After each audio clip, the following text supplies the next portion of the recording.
magnetize your minis, flight stands, custom kits, and all the hobby supplies you'll need from themagnetbaron.com.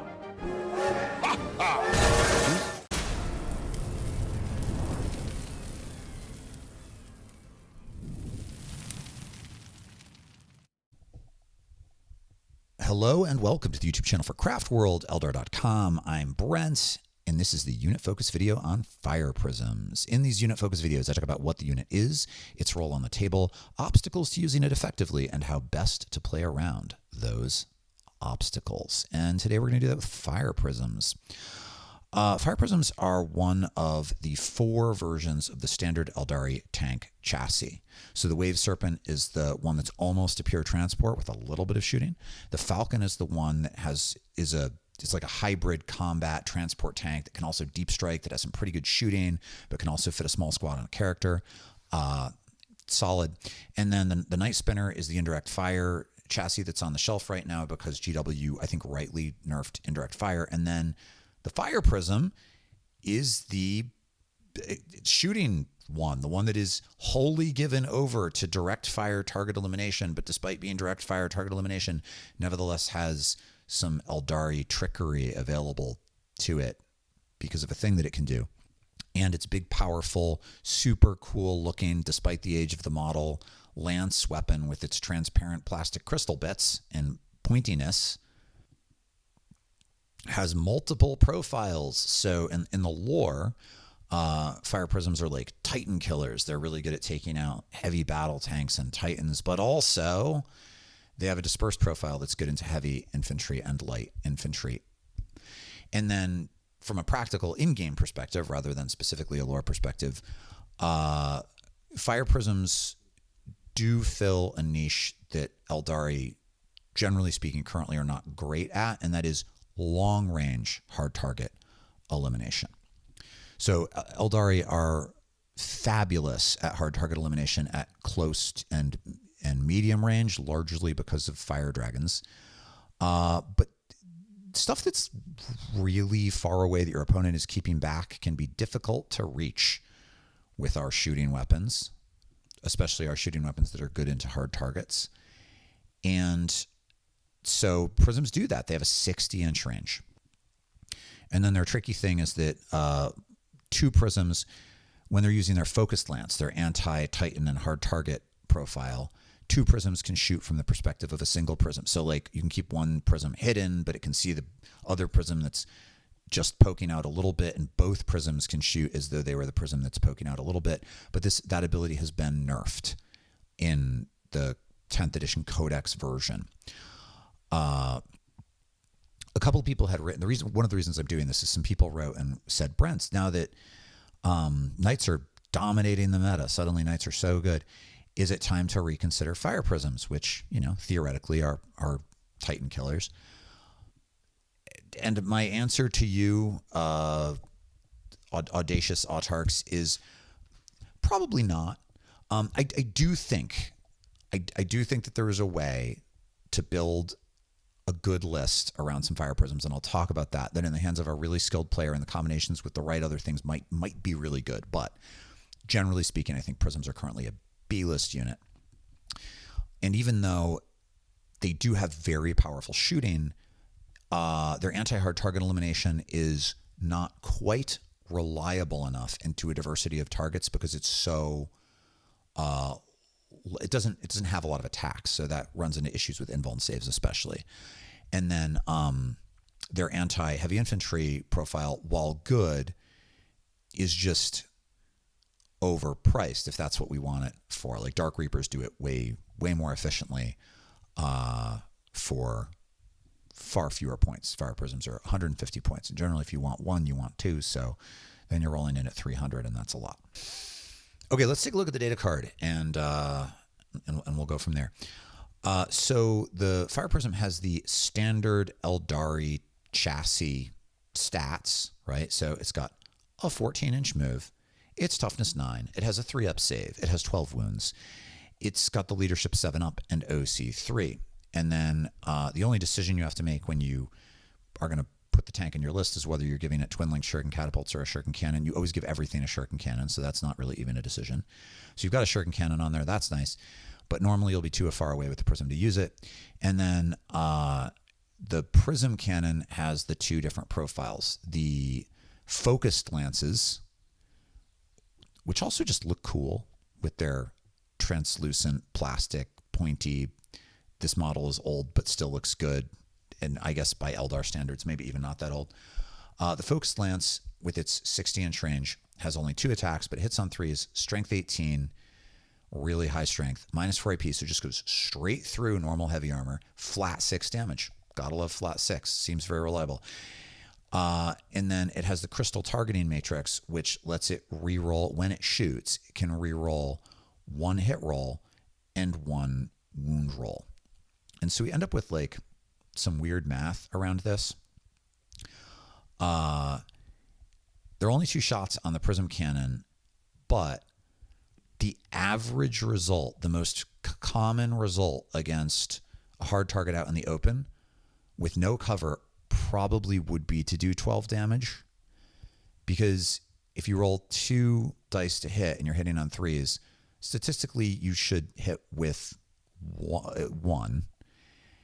But then if you're re-rolling one of those, you'll usually hit with both. And then if you have 2 dice going into the wound roll, same deal. Because you can re-roll one, you'll usually wound with both. You'll usually end up, and if you're going straight through the armor, you would then do 12 damage. So against an unprotected hard target out in the open, 12 damage is maybe the most likely outcome. But because of the way the math works on this, it's not like if you get really lucky, you do more than that. So every standard of deviation, all of the deviations from the theoretically most likely outcome are just either 6 damage or no damage, which is a big swing. And then if the opponent has an invuln save, or is -1 to wound or -1 to hit and has an invuln save, well, now you could easily do no damage. So there are lists against which this would be fabulous. I mean, into like orc vehicles or something, very efficient. But against anything with an invulnerable save or anything that can mess with the hit and the wound roll, it suddenly becomes much less reliable and very expensive. And it's that low rate of fire, even with the rerolls. It's that low rate of fire that makes it arguably just not quite reliable enough for its points. And I think we can demonstrate this by imagining how it compares to how even 2 fire prisms compared to a unit of fire dragons. 2 fire prisms are 300 points. A unit of fire dragons is 120. So 2 prisms, if they're both firing direct, so because if you use linked fire, you only have an attack characteristic of 1. So if you put both prisms in harm's way and target the thing across the field, you're firing 4 shots. You're going to have rerolls with each. But once you go through all of it, probably maybe you're getting 3 of these through. But then if there are invulns in play, well, now maybe it's down to, if it's like a 4-up invuln, now you're down to like maybe 1.5 hits. And with force, you could easily just whiff also with an invuln like that. But you maybe do 6 damage or 6 to 12. But 5 fire dragons, just 5 fire dragons. You've got 5 shots instead of 4. You're rerolling all of the hits into a hard target. You're rerolling all of the wounds. So even though they have much lower strength, you're rerolling all of the wounds. And then you're rerolling all of the damage rolls. And if you're in Melta range, it's D6 plus 2 instead of flat 6.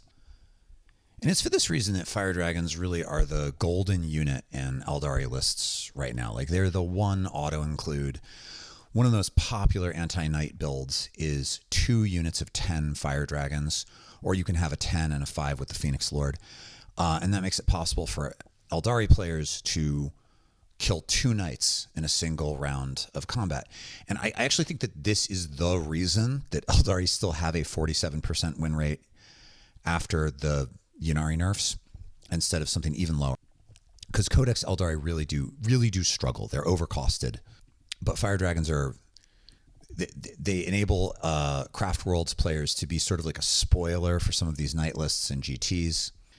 And even though 10 fire dragons are expensive, 10 shots with full rerolls to hit, full rerolls to wound, and full damage rerolls makes them reliable. And players who are very seriously competitive they think about not how can I win games with average dice, but like how can I make sure I win the game even if the dice are kind of against me.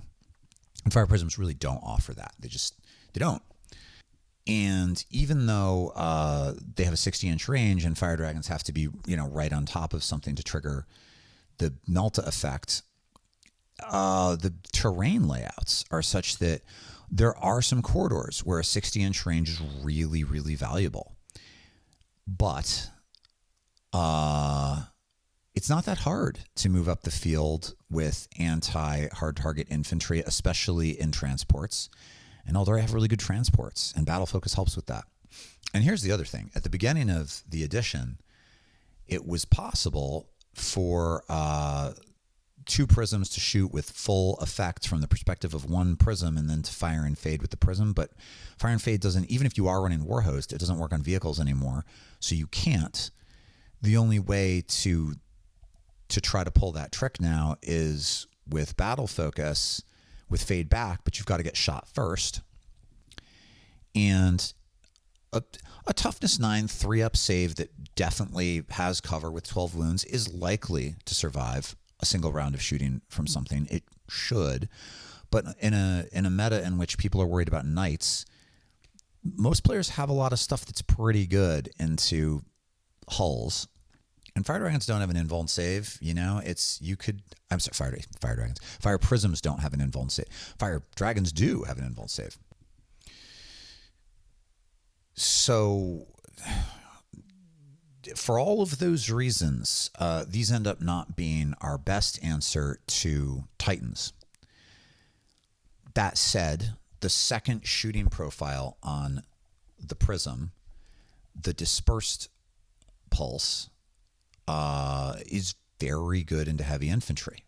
It's a bit like the Dark Reapers, but it's 2d6 shots with blast, strength 6, -2, flat 2 damage. Blast is great, pretty efficient into Space Marines. If you had to use it into really light infantry, it would really mess them up. And you still can reroll one of the hits and one of the wounds. So it's if you were to shoot something with a unit of 10 where you trigger blast, 2d6 plus 2 shots, but then with the rerolls, it's almost like +4 because you're going to fail at least one of each. That's good fire output. It's just that Reapers do it better, and they cost way less. So to put it another way, I kind of think that the Fire Prism has the same problem in some sense as the Eldari missile launcher. It does 2 things pretty well, but there are tools that do both of those things better, and the opportunity to be a generalist is less important when you have 2,000 points to build an army list and can instead choose the best tools for the right job. The terrain dense table makes the extreme long range on the Prisms less valuable than it might otherwise be.